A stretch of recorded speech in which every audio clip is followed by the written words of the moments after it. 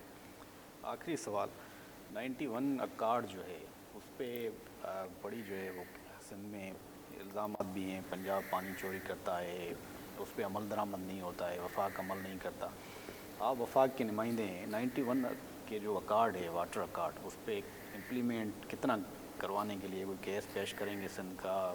وہ جو الزامات لگ رہے ہیں اس پہ کیا کیسے سندھ کے جو عوام ہیں ان کو کیسے آپ؟ میں ویسے تو ماشاءاللہ آپ نے سارے سوال اچھے کیے، لیکن میں یہ چاہتا ہوں کہ ہم 2050 کی بات کریں۔ ہم لوگ کرپٹو کرنسی کی طرف جا رہے ہیں، آگے آپ کا فیوچر IT کا دور ہے، پاکستان پیچھے رہ گیا ہے، ہمیں اس طرف جانا ہے یا دنیا جا رہی ہے۔ ہماری پاپولیشن یوتھ پر اللہ تعالیٰ کا شکر ہے کہ 60% سے زیادہ ہمارے یہاں یوتھ ہے، ہمیں ان کے لیے روزگار کے مواقع نکالنے ہیں، سندھ کے اندر اچھی بڑی یونیورسٹیز کے قیام کرنے ہیں، ہمیں پورے سندھ کو ایک ماڈل بنانا ہے پورے پاکستان کے صوبوں کے سامنے۔ تو میں سمجھتا ہوں کہ ہم 2050 کی باتیں کریں، لیکن آپ نے 91 کی بات کر لی، 90-80 کی بات کی ہے، وہ بھی جہاں غلطیاں سب کی ہیں اس کو بھول کر آگے بڑھنا ہے۔ جہاں جہاں پچھلے دور کو ہم اپنے ساتھ چلاتے رہیں گے تو ہم اپنے ملک کی اور صوبے کی ترقی میں شاید رکاوٹ کھڑی کریں گے۔ جیسے میں نے کہا، جس کی جو غلطیاں ہیں وہ تسلیم کرے، محبت سے آگے بڑھے اور پھر آگے کا سوچے۔ 2050 پاکستان میں اور خاص طور پہ سندھ میں جو سب سے بڑے کام کرنے ہیں ہمیں، وہ آخری میں بتا دوں، ہمیں پورے صوبے کا ایک ماسٹر پلان بنانا ہے۔ ہم نے پورے صوبے کے اندر ہیلتھ، ایجوکیشن، انوائرمنٹ، ابھی آپ کو پتہ ہے کہ دنیا میں کلائمیٹ چینج آ گئی ہے، آپ کی مونسون کی بارشیں ہوں گی اگلے سالوں میں اور زیادہ ہوں گی، آج جو فلڈ آیا ہے اس سے ڈبل بھی آ سکتا ہے، اللہ نہ کرے۔ ہمیں اس کی تیاری کرنی ہے، اس پر سوچنا ہے۔ ہم ابھی تک پچھلی نفرتوں، باتوں، 90s 80s 70s سے باہر نہیں نکل پا رہے ہیں۔ میں آپ سے بھی ریکویسٹ کروں گا اور آپ کے چینل سے بھی کہ لوگوں کو یہ اویئرنیس دیں کہ پاکستان نے 2030 میں کیا کرنا ہے، 40 میں کیا کرنا ہے اور ہم نے 50 میں کیا کرنا ہے۔ یہ اتنی بڑی یوتھ، اس کو ہم نے کس کام پہ لگا دیا ہے؟ 5th جنریشن وار، ہم لوگوں کے درمیان محبتیں نہیں لا رہے ہیں، ہم سوشل میڈیا کا غلط استعمال کر رہے ہیں۔ دنیا میں جس کے پاس اگر آئی فون ہو وہ 1 لاکھ سے 2 لاکھ پر منتھ کما سکتا ہے۔ ہمیں وہ کانٹینٹ دینا ہے ان کو کہ وہ پیسے کمائیں۔ ہم ان کو بتا رہے ہیں کردار کشی کرنا، ہم ان کو سکھا رہے ہیں لوگوں پہ تنقید کرنا، ہم اپنی یوتھ کو خراب کر رہے ہیں۔ تو میں آپ کے چینل کے تھرو اپنی یوتھ سے بھی اپیل کروں گا، نئی نسل، نوجوان نسل سے، کہ وہ اپنے گھر اور اپنے صوبے اور اپنے ملک کے بارے میں سوچیں، اپنے گھر کا، اپنی گھر کی کفالت کا ذمہ داری اٹھائیں، اپنے صوبے کی اٹھائیں، اپنے ملک کی اٹھائیں، نہ کہ ایسی سازشوں کا شکار ہو جائیں جہاں صوبے کی حالت دیکھ لیں، ملک کی حالت دیکھ لیں، لیکن ہم ان نفرتوں کو ہی نہیں بھول رہے، ہم ابھی تک 90s سے ہی نہیں باہر نکل رہے۔ ہمیں 2030 میں، 2040 میں داخل ہونا ہے، جو دنیا ابھی سے ہو چکی ہے۔ ہم ابھی تک اپنے ملک میں نہ ٹرانسپورٹ کا نظام اچھا کر سکیں، نہ ہیلتھ کا۔ آج میں عباسی شہید ہاسپٹل گیا، انشاءاللہ سندھ میں بھی میں آؤں گا، آپ کو مجھ سے زیادہ پتہ ہے کہ ہیلتھ کا کیا نظام ہے، اسکولوں کا کیا نظام ہے، ان سب کو ٹھیک کرنا ہے ہم نے۔ اس پہ ایک سوال نہیں کیا آپ نے، سندھ کا تو یہ جو کراچی اور سندھ کا جو ایک MQM کراچی اور سندھ، اس کو آپ کیسے دیکھتے ہیں؟ بار دیکھیں، بار میں دہراتے ہیں جس پہ میں تو گورنر ہوں سندھ کا، لیکن یہ بھی ایک حقیقت ہے کہ مجھے MQM پاکستان نے نامینیٹ کیا ہے، جو کہ ایک سیاسی حقیقت ہے، ایک سیاسی جماعت ہے۔ ہمیں ایک دوسرے کو ایکسیپٹ کرنا ہوگا۔ ہم زبانی طور پر بڑا اچھا لگتا ہے کہ ہم یہ بتائیں کہ میں کراچی کا ہوں، میں اربن ایریا سے بلانگ کرتا ہوں، آپ انٹیریئر سندھ سے کرتے ہیں۔ بحیثیت گورنر سندھ میں پورے صوبے کا گورنر ہوں، لیکن جس پارٹی نے نامینیٹ کیا ہے میں اس پارٹی کا بھی گورنر ہوں، اور میں پورے سندھ میں رہنے والوں کا بھی گورنر ہوں۔ تو انشاءاللہ تعالیٰ اس فرق کو بھی مٹائیں گے۔ جب سب کو سب کا حق ملے گا تو بھی سب ایک دوسرے کے ساتھ جڑ سکتے ہیں۔ ورنہ لوگ علیحدہ علیحدہ اپنی حیثیت کو تسلیم کرانے کے لیے، ابھی تو آپ کسی سے پوچھتے ہیں کہ وہ پاکستانی ہے تو وہ کہتا ہے کہ نہیں میں فلاں جگہ کا ہوں. ہمیں آہستہ آہستہ لوگوں کو پاکستانی بنانا ہے.